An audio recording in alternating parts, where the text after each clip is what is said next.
여러분 안녕하십니까? 이 시간에는 에베소서 4장 말씀 중심으로 드리겠습니다. 22절과 24절을 요약해 보면은 옛사람을 벗어버리고 새 사람을 입으라는 말씀이 있습니다. 옛사람은 우리가 태어날 때부터 죄의 성품으로 우리가 살아왔습니다. 죄의 성품입니다. 네. 그 죄의 성품에는 하나님의 거룩함이 전혀 없습니다. 상대적으로 선하다, 착하다, 그런 것은 있죠. 그런데 거룩함은 전혀 없습니다. 그래서 사람은 태어나서부터 죽을 때까지 죄의 성품과 연합이 되어서 사는 것입니다. 죄의 성품으로 살았는데요. 죄라고 하는 것은 하나님을 대적하는 것입니다. 그러면 새 사람이라는 것이 무엇인가 하면은 하나님의 생명, 주님의 영, 성령께서 각각 사람에게 임하심으로 성령과 연합해서 주님의 마음, 주님의 성품, 이러한 것이 주어집니다. 우리 사람은 하나님께서 우리를 질적으로 변화를 시켜주셨는데 하나님의 생명, 하나님의 영이 나에게 임하심으로 인하여서 이제 하나님의 영으로부터 주님의 성품이 나옵니다. 그것이 하나님의 성품이죠. 주님의 성품. 그 주님의 성품과 연합되어서 주님의 성품의 영향을 받고 주님의 성품을 따라서 사는 것, 이것이 질적인 변화입니다. 이것이 바로 하나님의 아들이라고 하는 사람의 모습입니다. 이전에는 하나님 모르다가 교회 다니면서 성경 지식 좀 알고 그렇게 한다고 해서 질적인 변화는 아니죠. 여전히 교회는 다니지만은 여전히 죄의 성품을 따라서 그대로 살아가는 것입니다. 그 중에서 악한 것 말고 그 중에서 선하다고 자기가 좋아하는 것, 착하다고 하는 것을 따라서 살아가는 것입니다. 그 전부 죄의 성품과 살아가는 것입니다. 이런 사람을 옛사람이라고 하는 것입니다. 새 사람이라고 하는 것은 하나님께서 하나님의 영, 주님의 성품이 나타나는 사람으로 그렇게 변화가 됩니다. 주님의 성품을 누릴 것인지 죄의 성품을 누릴 것인지 이 두 가지가 나타납니다. 그것을 여러분이 아시고 분별하시고 선택하셔야 됩니다. 그러면 하나님의 아들의 삶이라고 하는 것은 바로 주님의 성품의 영향을 받고 주님의 성품을 품고 주님의 성품을 사랑하고 주님의 성품을 누리고 살아가는 것이 바로 하나님께서 우리를 구원하신 목적이요, 또 하나님을 기쁘시게 하는, 하나님이 원하시는 그러한 삶이 되는 것입니다. 그래서 우리 성도들은 자기 자신을 정말 잘 알아야 됩니다. 출애굽기 40장에 보면은 하나님께서 성막을 만들게 하신 후에 그 성막에 하나님께서 영으로 친히 함께 하십니다. 임재하시죠. 그것을 이스라엘 백성들에게 보여주셨어요. 그것을 성전이라는 말은 하나님이 계시는 곳이죠. 네, 하나님이 계시는 곳, 성전이죠. 그리고 그곳은 하나님이 계시는 것입니다. 고린도전서 3장 16절에 보시면은 너희는 너희가 하나님의 성전인 것을 알아라. 하나님의 성령이 너희 안에 계시는 것을 알아라고 말씀하고 있습니다. 나에게 하나님께서 영으로 친히 계십니다. 계시기 때문에 내 안에 주님의 성품이 나타난다는 사실입니다. 이것이 주님의 성품이 나타나는 사람, 주님의 영이 임재해 계시는 사람을 새 사람이라고 부르는 것입니다. 이 사람을 하나님의 아들이라고 부르고요, 이 사람을 구원받은 사람이라고 그렇게 말씀하고 있는 것입니다. 이렇게 옛사람과 새사람을 여러분이 아셔야 됩니다. 그래야면 내가 옛사람인지 새사람인지 여러분이 아셔야 되겠죠? 그럼 내가 새사람이다. 하나님의 생명이신 하나님의 영이 나에게 임재해 계신다.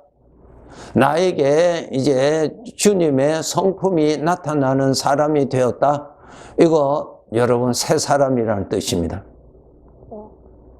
그러면은 하나님께서 나를 새 사람으로 만들어 주신 목적이 무엇인가?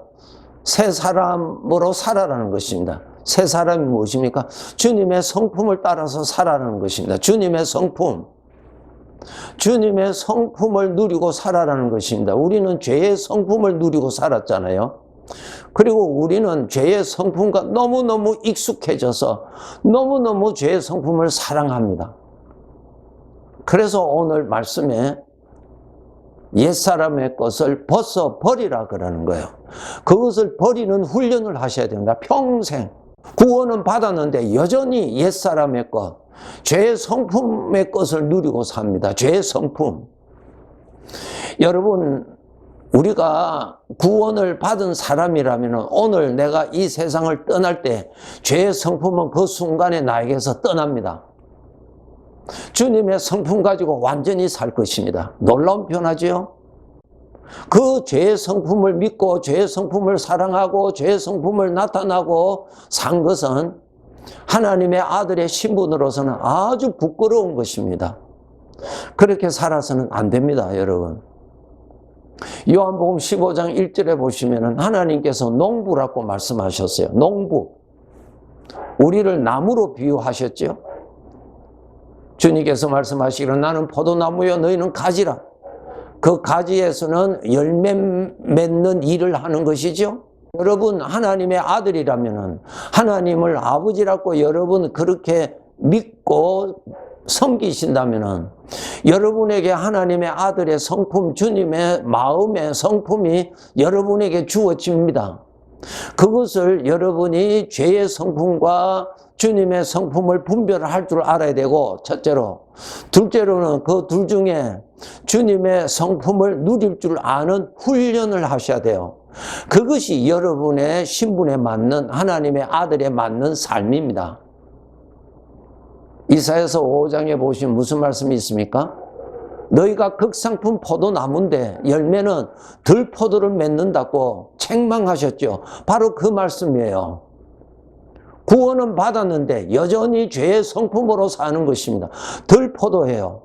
농부가 되시는 하나님 앞에 가치 없는, 나중에 부끄러움을 얻는 구원을 받습니다. 여러분 그렇게 살아서는 안 되죠? 정말 알고 사셔야 돼요. 하나님의 말씀대로 될 것입니다. 하나님의 말씀에 0.1mm도 오차 없이 그대로 될 것입니다. 그렇게 알고 여러분 하나님이 인정하시는 삶을 사세요. 여러분이 들포도를 맺는 것이 여러분에게 영광인지, 극상품 포도 열매를 맺는 것이 여러분에게 영광인지, 여러분 그 답은 정확하잖아요. 분명하잖아요. 여러분의 영광, 여러분의 아름다움은 주님의 성품을 누릴 때 아름다움이 나오고 하나님이 인정하시는 가치 있는 삶이 나타나는 것입니다. 그런데 여전히 죄의 성품을 누리고 산단 말입니다. 그렇게 살면 안 돼요. 나중에 하나님 앞에 가서 정말 부끄러움 당합니다. 우리 보고 분명히 말씀하셨죠. 이제는 옛사람을 벗어버리고 새사람을 입어라. 이제 구원은 받았으니 구원받은 하나님의 아들답게 살아라 그 말이죠. 하나님의 아들답게 살기 위해서는 두 가지죠. 옛사람의 것을 벗어버리라. 무엇이에요? 죄의 성품이 수시로 나타나요. 이 세상 떠날 때까지, 내가 죽을 때까지 죄의 성품이 나타난다고요. 그것을 여러분이 버리셔야 돼요. 쉬운 일이 절대로 아닙니다. 정말 깨어서 열심히 살아야 돼요. 열심히. 완벽하게는 우리가 살아갈 수 없지만은 이전보다는 더 죄의 성품을 버리고 주님이 주시는 하나님의 아들의 성품을 누리고 살도록 노력하셔야 돼요. 그렇게 해야 하나님 보시기에 좋았다 하는 그러한 사람이 되는 것입니다. 마태복음 21장 19절에 보시면은 길가에 있는 무화과 나무에 대한 기록이 있죠. 잘 아시죠, 여러분? 잎은 무성한데 열매는 없더라. 예, 잎은 무성한데 열매는 없더라. 예수를 믿어서 구원은 받았는데 열매가 없더라 말입니다. 열매가 뭐예요, 여러분? 착하게 산 거 아니죠. 하나님의 거룩함이 나타나는 것이 열매예요. 내가 악한 짓 안 하고 산다? 그거 열매가 아니에요. 하나님의 것이 나타나는 것이 열매지요. 나는 가시를 맺지 않는다. 그것이 어떻게 열매예요? 속지 마세요, 여러분. 여러분, 우리 하나님의 아들인데 열매 많이 맺어야 되잖아요. 열매 많이 맺는 것이 나에게 아름다움이요, 나에게 보기에 좋은 것이고, 그건 나에게 복이요, 주인으로부터 크게 나중에 천국 가서 영광 받을 것이고 존귀한 자로 사는 것 아닙니까, 여러분? 나무의 평가는 열매에 있지 어디에 있는 거 아닙니다. 나무 잎을 보고 나무를 평가하는 사람이 어디 있어요? 그 나무가 맺어야 할 열매를 보고 나무를 평가하는 것입니다. 장차 우리가 하나님 앞에 갑니다. 이 세상을 떠난다는 말은 심판받는다는 뜻이지요. 히브리서 9장 27절에 있죠, 여러분? 열매를 보고 하나님이 판단하신단 말입니다. 열매가 뭐예요? 하나님의 아들의 성품이 나타나는 것. 우리 신부는 하나님의 아들이 되었어요. 극상품 포도나무가 되었어요. 신부는 우리 하나님의 아들이죠. 여러분, 하나님을 아버지라고 부르지요. 예, 그것만 해도 엄청난 복입니다. 그럼 나를 하나님의 아들로 만들어주신 목적이 무엇이에요? 하나님의 아들의 열매 맺기 위해서 하나님의 아들로 구원해 주셨거든요. 하나님의 아들의 열매가 무엇입니까? 하나님의 아들이신 예수님의, 우리 주님의 성품이 나타나는 것을 말합니다. 쉬운 일이 아니죠. 열매 맺는데 어떻게 그것이 쉽게 나옵니까? 정말 우리가 정신 차려서 더 노력하고 더 노력해서 이전보다는 오늘이 더 발전하도록 정말 노력하셔야 돼요. 노력하지 않고는 열매 맺을 수가 없습니다. 여전히 죄의 성품으로 살아갑니다. 주님의 성품을 누리고 살아가야 되는데 여전히 죄의 성품을 사랑하고 그것을 품고 그것을 위해서 살아가는 것입니다. 그것은 구원받지 못한 자의 삶과 똑같은 삶입니다. 그렇게 살아서는 안 됩니다. 예? 여러분의 자신의 영혼을 위해서 어떻게 살아야 되는가 정말 아셔야 됩니다. 29절에 보시면 무릇 더러운 말은 너희 입 밖에도 내지 말고 오직 덕을 세우는데 소용되는 대로 선한 말을 하여 듣는 자들에게 은혜를 끼치게 하라. 31절에 보시면 너희는 모든 악독과 노함과 분냄과 떠드는 것과 비방하는 것을 모든 악의와 함께 버리고 라는 말씀이 있습니다. 무슨 뜻이에요? 죄의 성품을 가지고 살면은 우리의 입 밖에 나의 말을 통하여서 그 죄악된 것이 그 무슨 성품이요? 마귀의 성품이죠. 마귀의 성품이 나타나잖아요. 우리들에게서. 우리 다 그런 경험이 있잖아요. 그래서 우리가 정말 깨어서 조심하셔야 돼요. 악독과 노함과 분냄과 떠드는 것과 비방하는 것, 이거 전부 다 마귀의 성품이죠. 마귀의 성품이에요. 우리는 태어날 때부터 불행하게도 이 죄의 성품을 가지고 태어났어요. 불행하죠? 네. 이제 우리가 구원받아야 되죠. 그래서 우리가 예수님을 믿어서 구원받았어요. 이제 하나님의 아들이라고 하는 신분을 받았어요. 그래서 우리가 하나님을 아버지라 부르고 우리는 그분 앞에 아들이 되었어요. 그러면 아들답게 살아가기 위해서는 아들의 성품, 우리 주님의 성품, 성령으로 주시지요. 주님의 성품을 누려야 아들다운 모습이 나오는 것입니다. 하나님의 아들의 모습이에요. 그런데 신부는 하나님의 아들인데 나타나는 것은 죄의 것이 나타난단 말입니다. 그거 아셔야 될 것은 여러분이 하나님의 아들이라는 것이 분명하다면 여러분의 마음에 하나님께서 우리 주님의 성품이 공급된다는 것을 확실히 아셔야 됩니다. 예수님께서 분명히 말씀하셨죠. 나는 포도나무여 너희는 가지라고 말씀하셨어요. 그러면 그 비유에서 확실히 알 수 있잖아요. 주님의 성품도 공급이 된다는 것입니다. 접붙여졌으니까 공급이 되지요. 그래서 너희는 에베소서 5장 18절에 너희는 술 취하지 말고 오직 성령의 것으로 충만하라 그랬어요. 주님의 성품을 누리고 살아라 그 말입니다. 우리는 죄의 성품으로 살아가는 것에 익숙해져 있고 그것을 내가 좋아하게 되어 있습니다. 워낙 죄의 성품으로 살았기 때문에. 그런데 그것은 멸망의 길이요. 그것은 하나님 앞에 섰을 때 부끄러운 길입니다. 이제 깨어서 오늘 본문의 말씀처럼 옛사람의 것은 벗어버리고 오늘 또 말입니다. 옛사람의 것은 벗어버리고 새사람의 것을 입으라. 오늘 또 내일 또 우리들에게는 필요합니다. 만약에 오늘 아버지께서 나를 이 세상의 삶을 마감하고 나를 데리고 가시면은 그 순간에 죄의 성품은 나에게서 영원히 벗어지는 것입니다. 우리 주님의 성품만 가지고 우리는 삽니다. 여러분, 이 세상 사람들은 주님의 성품이 공급이 되지 아니하지요?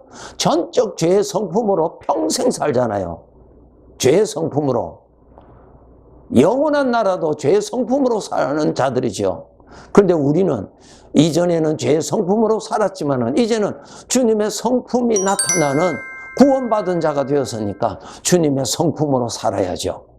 그리고 오늘 내가 이 세상을 떠난다면 죄의 성품은 나에게서 영원히 벗어지는 것입니다. 하나님 앞에서 결산하는 그 심판대 앞에 가서 열매가 많은 자로 우리가 서도록 오늘도 노력하고 깨어서 비록 죄의 성품을 누리고 나타나지만은 또 정신 차려서 주님의 성품을 누리고 주님의 성품을 택하고 그렇게 오늘도 하나님이 인정하시는 삶을 하나 둘 열심히 싹 갑시다. 네, 감사합니다.